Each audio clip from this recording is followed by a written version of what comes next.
issue of power and state. I think after this you can read the chapter on state in P. Gisbert's book, and you will be able to understand everything that he says. In any textbook of sociology, you will find lots of names, maybe hundreds of names. Do not bother much about names, just focus on ideas. Except these 4 or 5 important names of sociologists, you need not learn by rote names of all those sociologists, anthropologists, economists who worked in diverse settings. Just focus on ideas. Now, in this lecture, I will do 3 things. 1, discuss perspectives on power. This is something not given in Gisbert's book. So, you may not find any discussion of perspectives on power. For this, you have to be attentive in the class or read some other books.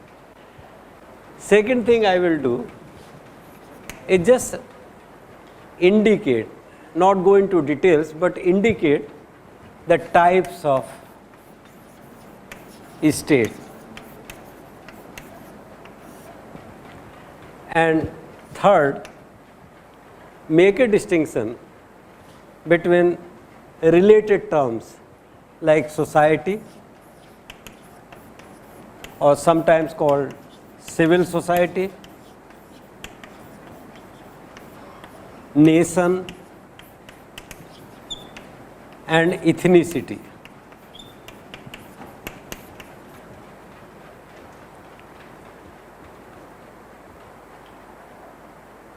In the last lecture, I made a distinction between legitimate and illegitimate power. I said that power exercised by state is considered to be legitimate by most people. Power exercised by others, often in opposition to state, is considered to be illegitimate, which means that truly speaking or scientifically speaking, or speaking from nowhere or no perspective, there is no legitimacy or illegitimacy.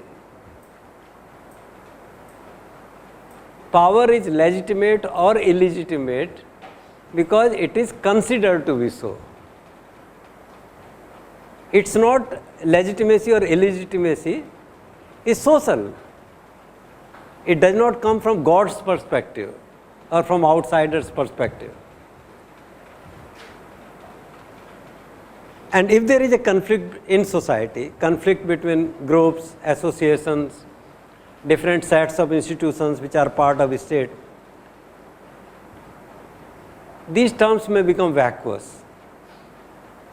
During the British period, the power exercised by the Congress party, sometime there was a part of Congress party called hot faction, Garam Dal.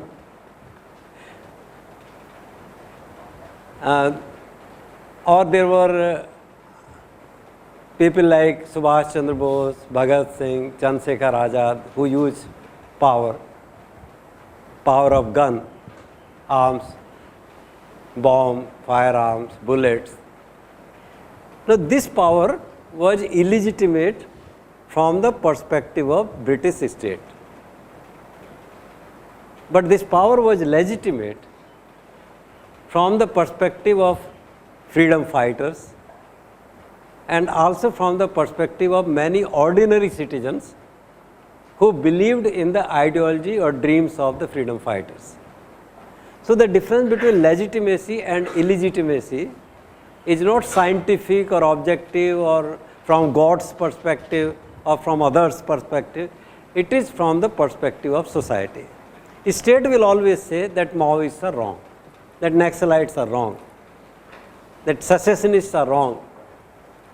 Those who talk of independence of Kashmir are wrong. From a state's perspective, they are wrong. They are illegitimate. Their interests and their use of power is illegitimate. But during the British period and after independence, we call them freedom fighters. We call them Swatanta Sangram ke Senani. And the Britishers called them Vidrohi, or those who worked against the interests of the state. So their power was illegitimate from that perspective. So it's all from perspectives, from which perspective you are looking at. The power of state of West Bengal in the forests of West Bengal that they exercise against the tribal Marxist Leninists or Naxalites is legitimate. From the perspective of the villagers or tribals or Naxalites, it is illegitimate.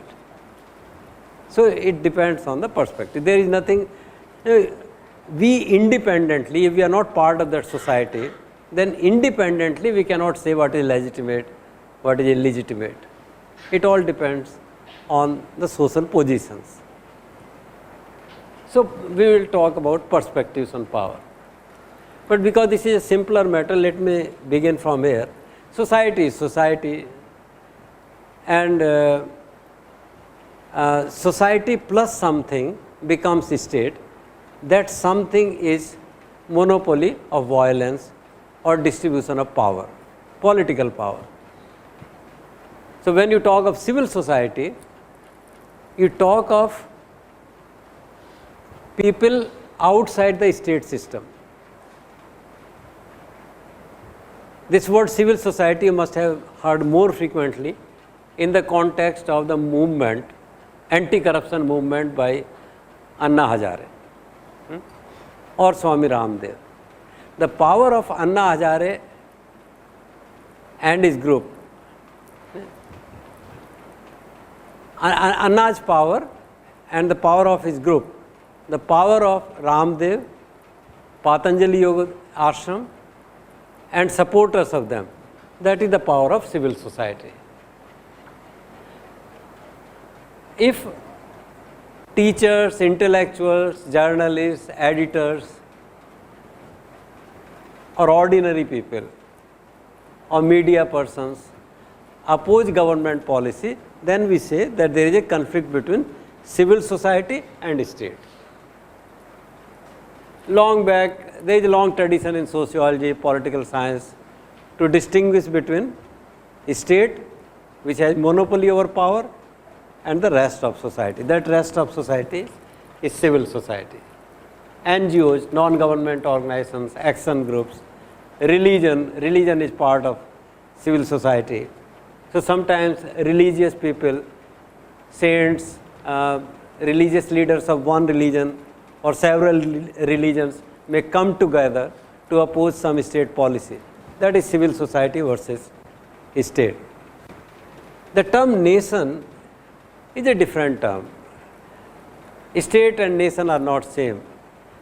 The term nation is used for a group of people with common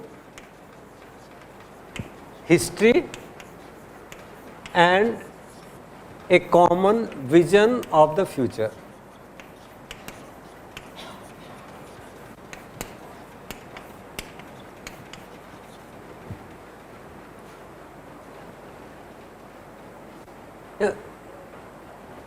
We feeling, we belong to a group.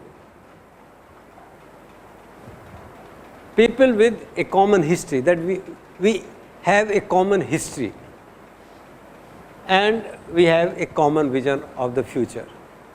That is called nation.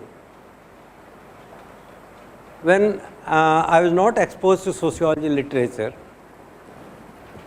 and I used to read mostly in magazines and literature prepared by Communist Party Marxists. At one time I followed the literature of Communist Party Marxists thoroughly. I used to wonder, why do communists say that in India there are so many nations? Because in my childhood, I identified nation with the state. I thought that we all belong to the same nation, and that is India. So when first time while reading some magazines like Swadhinta was one magazine published by Communist Party Marxists, I used to read that India is a country of several nations. I was confused. What is this? I thought sometime I would even develop a feeling that communists are anti-national, because for me there was only one nation, India, and all of us are part of Indian nation. But the meaning, when I understood this, and more after becoming a sociologist, I learned that in any territory, state means sovereignty, monopoly, and a territory. Within a territory in which there is one state, there may be several groups on the basis of language, culture, religion, or any other basis. There is a we feeling among them. In our country, clans, subclans, gotras, castes, communities. Indians are divided along so many lines. Dravidians, North Indians, Aryans, non-Aryans, indigenous population. Now, to use the term nation in sociological sense, we can use this term for all these groups. So, Dravidians are a nation. Hindi speaking people constitute another nation. Hindus may think that they are one nation.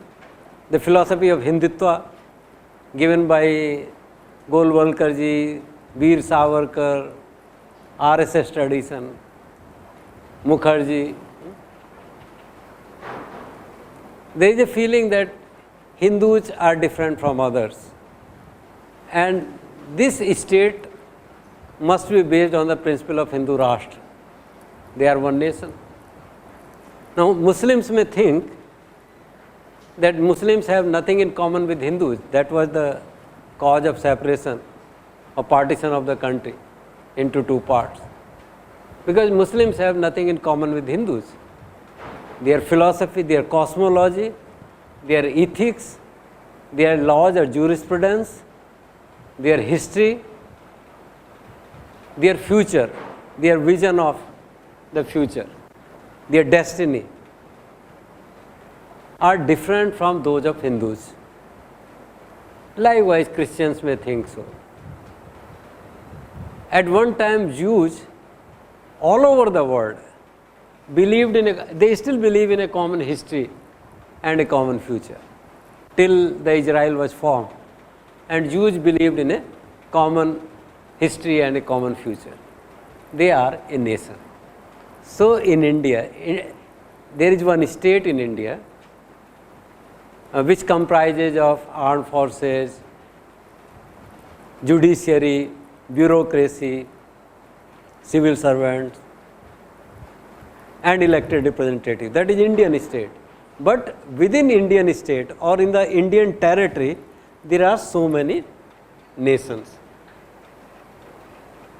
And when there are conflicts between these nations, then state has to develop a framework. We have a framework of constitution whenever there is a conflict on Babri Mosque, or conflict on language, or conflict on territory, whether some district should belong to Maharashtra or to Karnataka on the basis of language, or that Bhojpuri is separate language from Hindi, or should Sindhi be given the status of a national language. When such issues arise, the Indian state in the framework of Indian constitution must solve them. These are the conflicts of different nations in India. So the term nation is used for a group of people. Again, I I would keep on repeating this issue in each class, that when I say something which looks like a sentence containing verbs like is, are, or continuous tense, actually that only means as understood by society from certain perspective. So when I say that these are nations are people with which have a common history, their have means belief, that they believe that they have a common history and a common future. Beliefs can change, beliefs can be engineered, beliefs can weaken, and beliefs can get strengthened. They are beliefs. If I believe that Hindus are a different nation, this is a belief. This is not a scientific fact. This may not be a scientific fact. If Muslims of India think that they are a different nation, it's not a scientific fact, but they believe, and because they believe, so they are a different nation. If the Dravidians think that they are a different nation, they believe, and therefore they are a different nation. With change of time, with changes in socio-political milieux, with economic changes, changes in world history, these beliefs may also get transformed. There are many beliefs which existed 500 years ago and have no presence today. And similarly, there are beliefs which did not have presence 500 years ago, but they have a strong presence today, so beliefs can change. Accordingly, the definitions of nations can change, but this is a fact that Indian society or Indian polity or Indian state consists of several nations, and Indian state has to resolve therefore conflicts which will often arise between interests of different nations. India has several nations. Now, ethnicity means people belonging to, again belief that they belong to some territory outside the state. Again, the idea of a common past. In United States, you have people who have gone from all parts of the world, and they remember their Asian origin, African origin, whether they are Hispanic, they are European, they are French, they are German. There is a belief that they came from some other part of the world. Now, this sense, people carrying this sense that they have together come from somewhere else. Sri Lankan Tamils, Sri Lankan Buddhists, both of them, most of them have gone from the other part of Asia, most of them from India.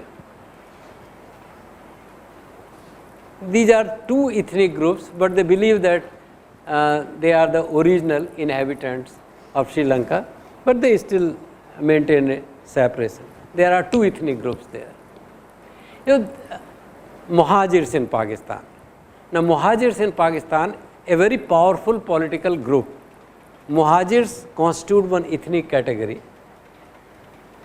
because Muhajirs believe that they had gone to Pakistan from India. Sometime a nation may be divided. Now, there are all kinds of combinations and permutations. Sometimes nations are divided into two or more states. Sometimes one state has several nations. Like Bengalis. Bengalis constitute one nation.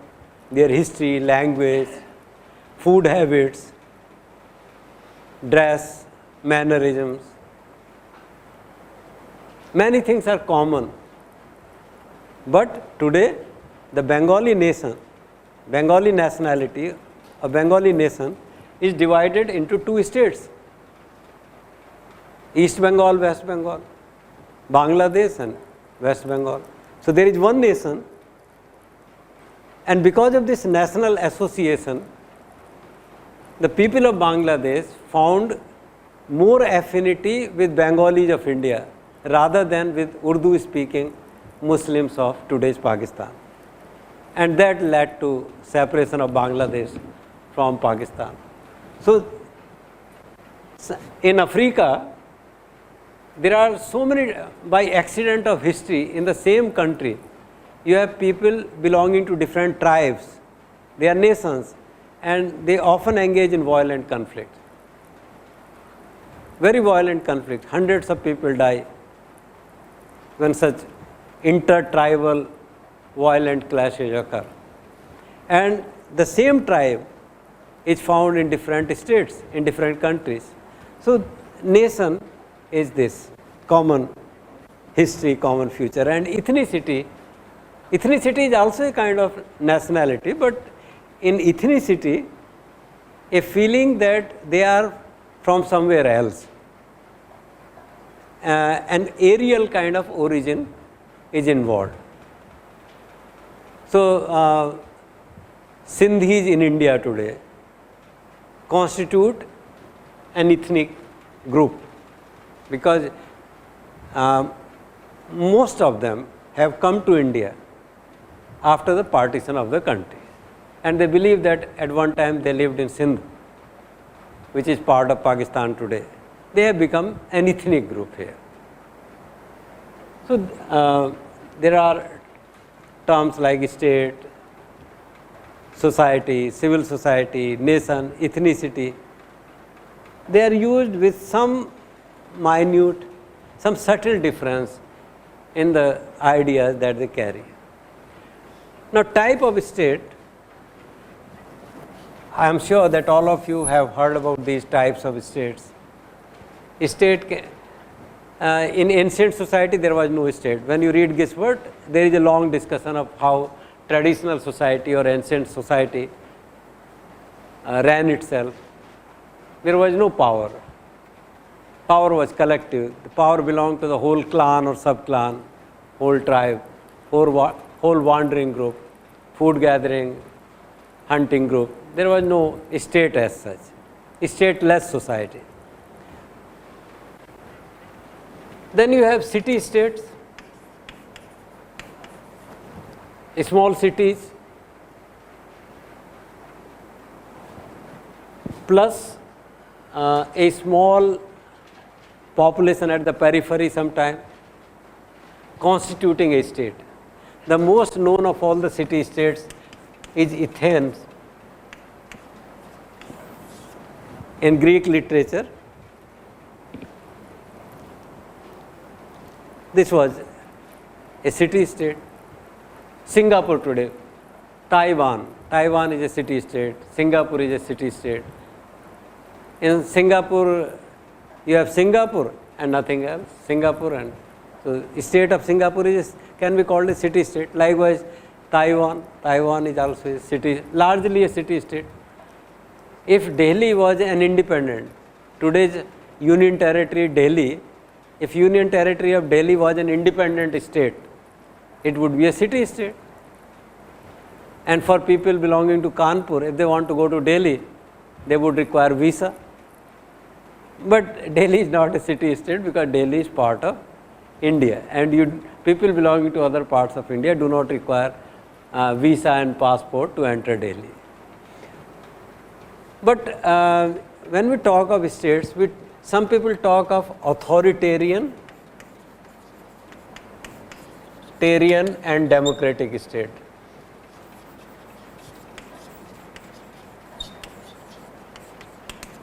In authoritarian state, you have fascism. For elaborate discussion of these, you must read Gisbert. I am only enumerating them and just saying a few things about them.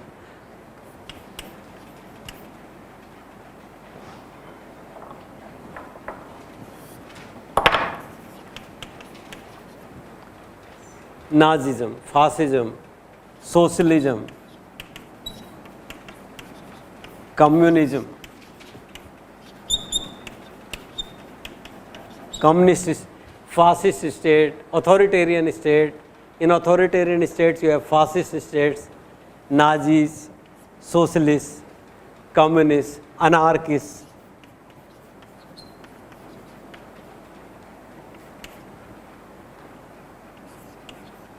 Syndicalists,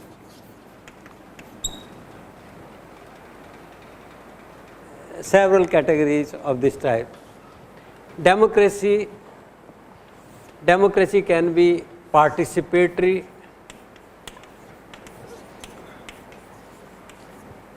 or representative.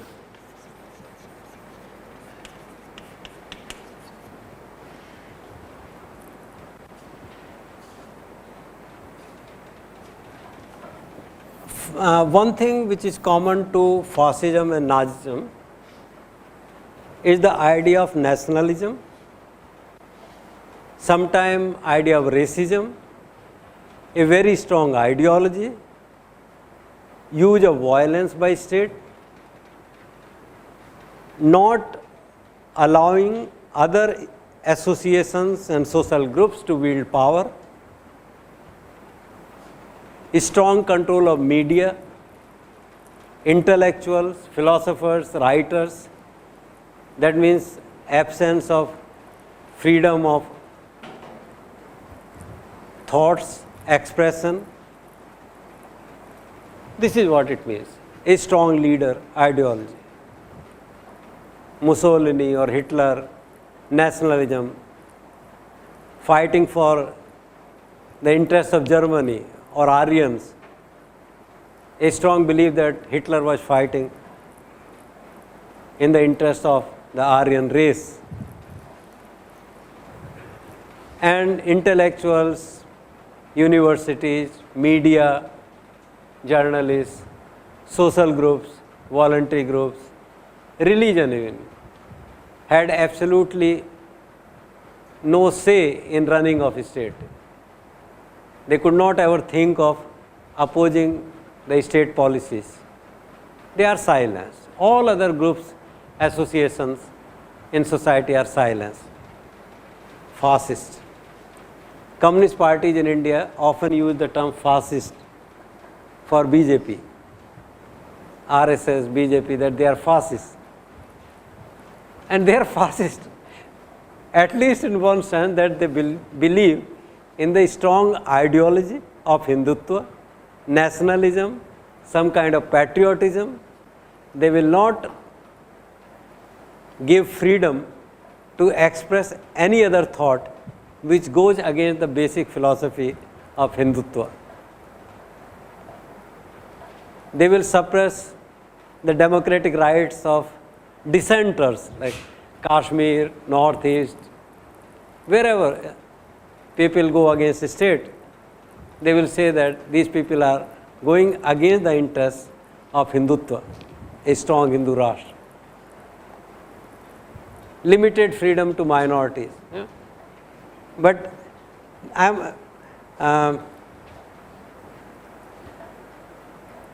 please do not misunderstand me. From time to time, I may be making some statements which can be provocative if they are made in public, outside IIT.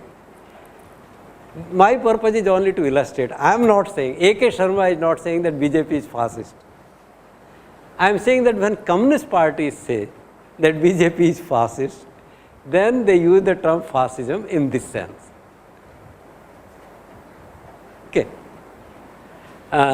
Nationalism, ideology, lack of freedom of thought and expression. Socialism is that state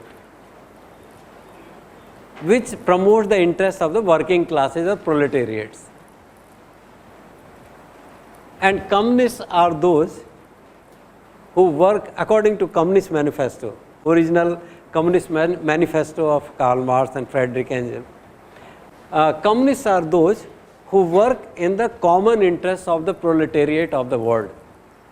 Those parties, those groups which work in the common interests of all the proletariats, the working classes of the world, not of Russia alone, not of India alone, they are the communists.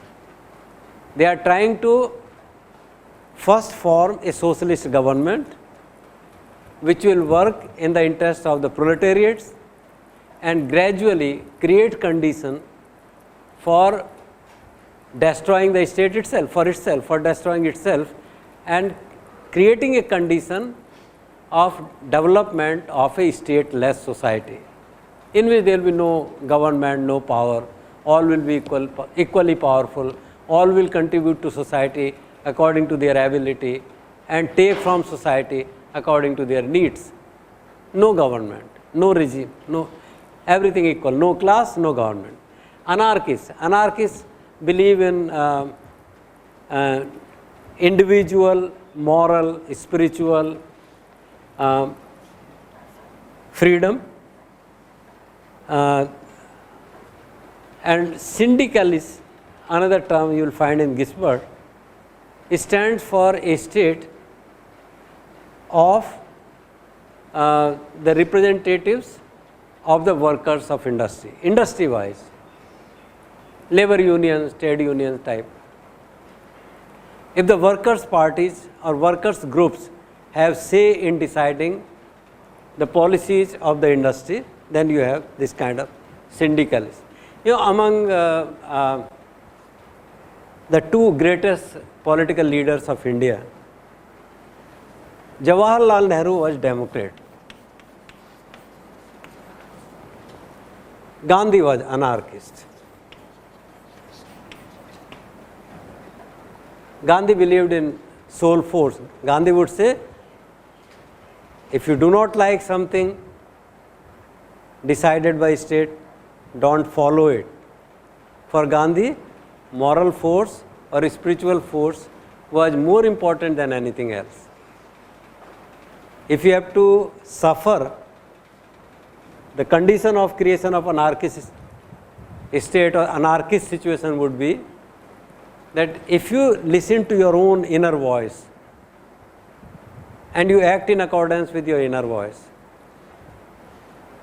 use a moral, spiritual force, love, equality, that whole humanity is equal, all are like you, non-exploitative, non-violent society. You have to, for anarchist society, you have to have Gram Swaraj, and gradually the power will evolve from Gram to nation or the country or the state, Indian nation, not go down from Indian nation to Gram. That is anarchy. Nehru was Democrat. So when I read something from discussion on Constitution of India last time and said that Nehru had envisioned a state in which everybody will be equal before the law, there will be freedom of speech, freedom of thought, freedom of expression, freedom to follow any religion, there will be equality of, this is what democracy means. Democracy means the rule of law, and the law is developed by the people of the country, people belonging to that state. When people belonging to a state have a rule based on law which has been evolved by the people themselves, then you have a democracy. Now, democracy can be participatory or democracy can be representative. In city states, and there is a belief that ancient India is a good example of participatory democracy. The democracy which was practiced by the Shakya people, in the area in Bihar, Nepal, this Lichavis, there is a belief that based on literature, Buddhist literature, Pali, Prakrit, some Sanskrit literature, that the democracy that was practiced in Buddha's time in that part of the country was participatory democracy.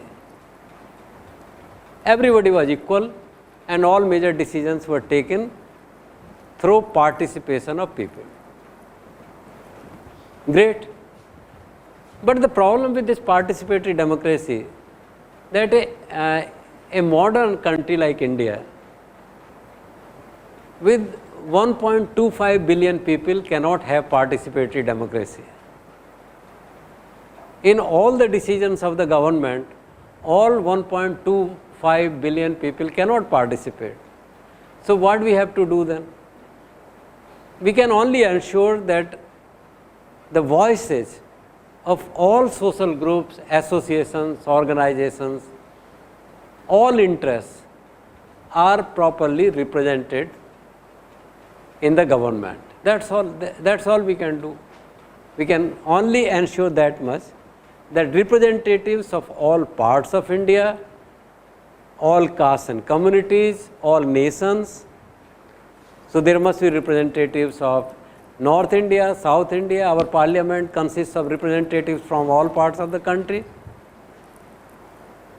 We have representatives from Punjab, from Bengal, from Northeast, from Kerala, from all parts of the country.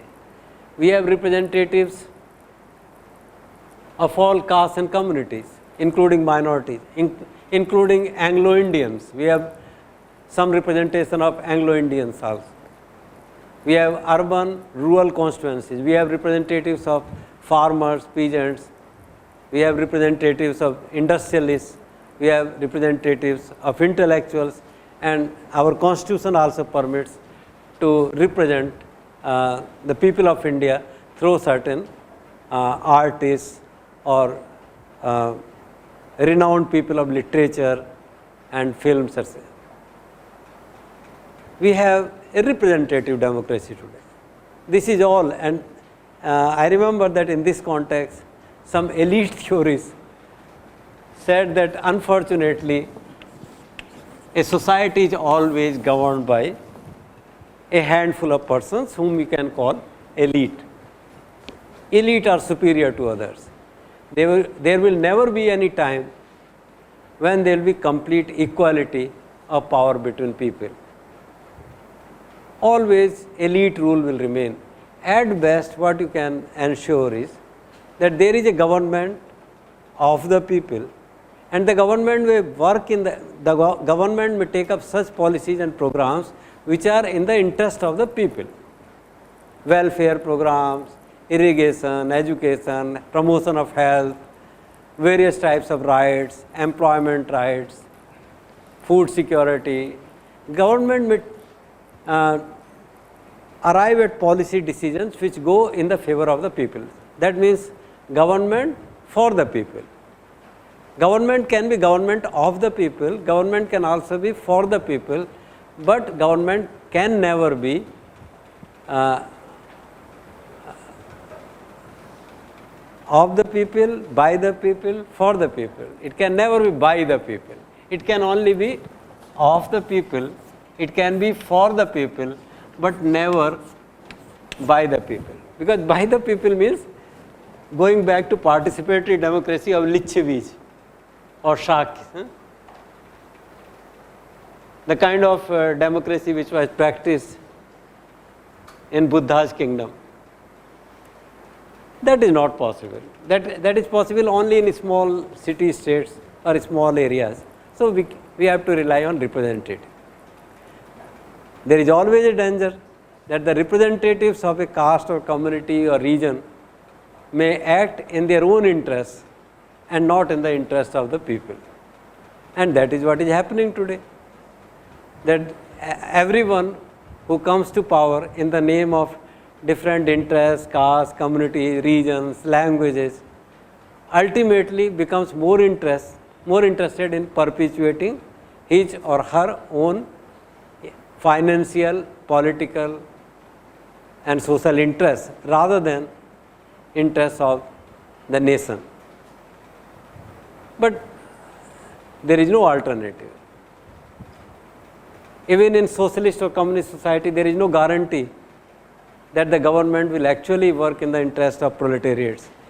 In Russia, people have compared socialism of Russia. There are some sociologists, Aaron, and I don't want to drop names. Some sociologists have compared industrial society of Soviet Russia with the industrial society of America. and they find that the degree of economic inequality and the degree of political inequality, hierarchy in Soviet Russia was much higher than in the market economies like United States. So where did communists make mistake? That is one question on which there is again lot of debate in sociology. But this is all we can expect, not more than this. Now on perspectives on power, I will just mention two perspectives. One, a functional perspective by Talcott Parsons, and another, the Marxist perspective. I am sure that by now you already understand the Marxist perspective. According to Marxist perspective, a society always consists of some classes. Some of them dominate, exploit, rule, oppress the other classes. Masters, slaves, feudal lords, serfs,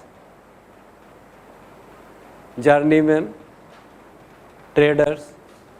So masters or nobles on one side, serfs, slaves, agricultural workers, peasants, small artisans, traders on the other. In industrial society, capitalists and proletariats. And the state always represents the interests of the powerful classes. So according to Marxist theory, power is determined by economic class or economic power. Political power is a function of economic power. And the political leaders or the government or the regime always represents the interest of the powerful people, that means affluent classes, economic. Power comes from economic relations, class relations, economic power. Always. You may sometimes find that some capitalists are fighting among themselves for power positions. Marxists will say, don't pay attention to that. Actually, if there is a political leader which is different from industrialists, that is always better for the economic class, because then the political leader runs the system in the generalized interests of the industrialists or economically powerful people. Marxists are more concerned with social structure, they are not concerned with individuals. So if we apply Marxist theory to say Indian state, then Indian state, the leaders of India, they may belong to BJP or Congress party or BSP or Samajwadi party. Ultimately, all leaders of ruling parties in India represent the interests of bourgeoisie or the industrialists or the capitalists.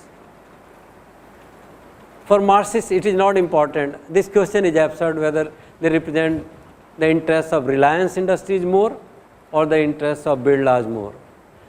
The politicians, the political class of India works in the generalized interests of the industrialists or those who own those who own means of production.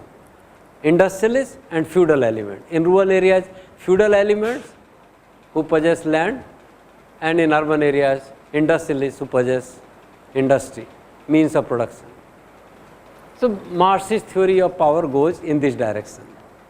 And the implication of this theory is that there has to be a party, a group, which will work in the interests of the working classes. They are called socialists, and eventually when such parties become strong and there is a real consciousness among the people, the working classes and trade unions, then the capitalist system is destroyed and a socialist communist type of government is formed. Talcott Parsons, one functional sociologist, sometime though lightly only, I say that the only difference between functionalism and Marxism, if I write this in a sociology exam, I will get 0. I am saying this only for making the subject matter clear to you. If in sociological theory, you use class for society, you become a Marxist. You write the same answer. If you use the term society, you are a functionalist. If you use the term bourgeoisie, capitalist, or the dominant class, or simply the class, then you are a Marxist. So, while for Marxists, the state exists to promote the interests of the bourgeoisie or the powerful classes, economically powerful classes of society, in functionalist perspective like Talcott Parsons, state exists to promote the interests of the whole society. Obviously, those who are managing society, the government will always be functionalist. Looked at from this perspective, government of a socialist country will also be functionalist. They will say that state exists for promotion of interests of the whole society. So, our congressman will say that Prime Minister Manmohan Singh and his party, his government, whatever they do, whatever policy decision they take, whatever plan documents they prepare and finally approve, they do so in the interest of the people of India. All those who claim that the government is functioning in the interest of the people or the larger society, they are functionalists, and those who say that government stands for the interests of the powerful economic classes, they are Marxists. Actually, this applies to all discussions, sociology of state, sociology of education, sociology of family. If the word society is replaced by class, you become a Marxist. Otherwise, you are a functionalist. So, Talcott Parsons says that actually there is no zero sum or constant sum game of power. Power belongs to society, and the power of society can be increased or decreased. State makes an attempt to increase the power of society, to make society more powerful. If the aims of Indian state are to raise per capita income of India, modernize defense forces, promote education, vocational education, higher education, create more integration in society, create more justice, have a secular view of society. Why? So that Indian society becomes more powerful and someday may be the most powerful society of the world. Congress party or any ruling party in India will say this, that they are using, and politicians are like our banks. Political power is equivalent to bank deposits. As we deposit money, our own money belongs to us. I have 2 lakh rupees. I go to State Bank of India, IIT Kanpur branch, deposit there, take a fixed deposit. That is my money. I can withdraw it anytime.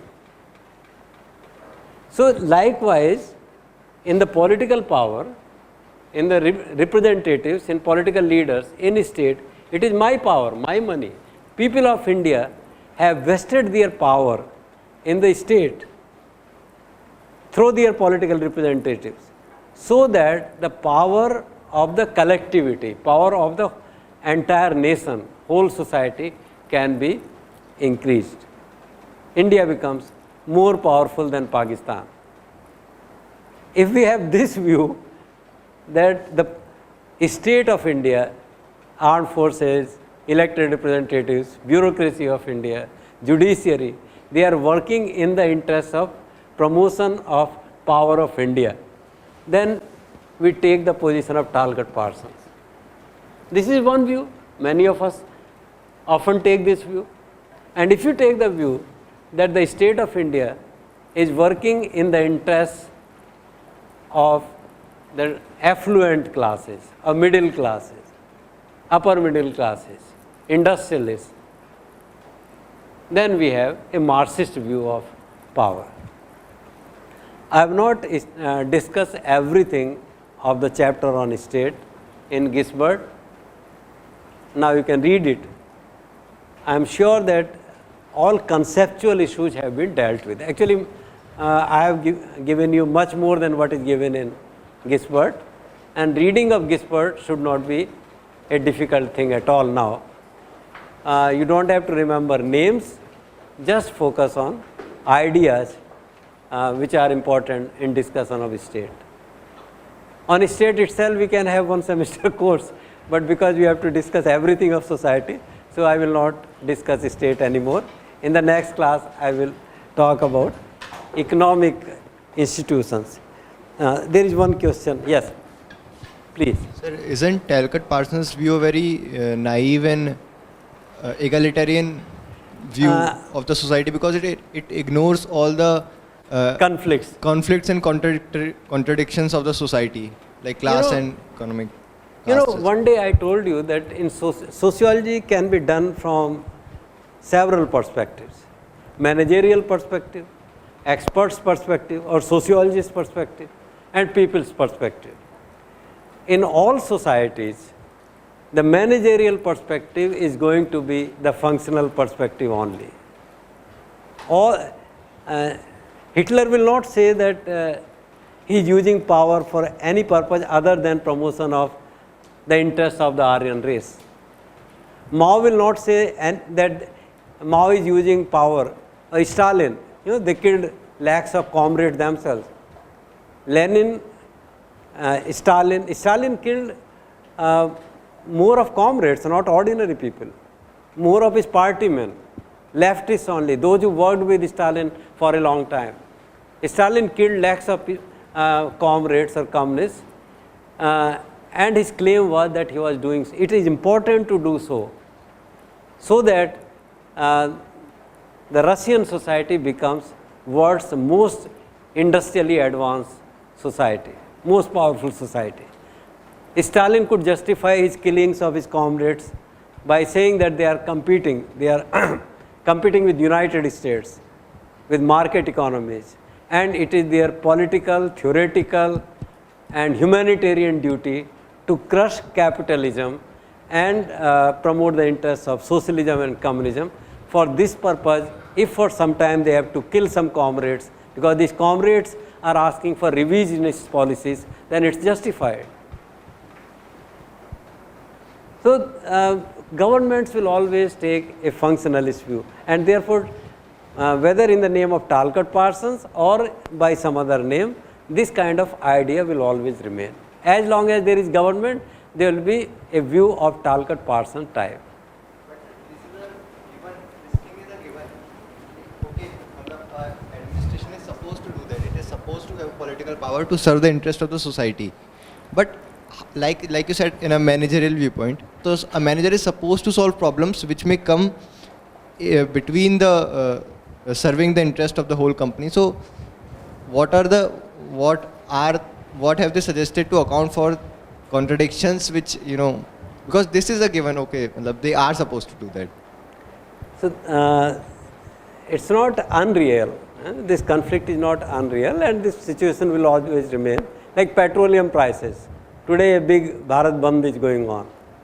From the perspective of Congress party, raising of petroleum prices is essential for developing the productive forces in the economy.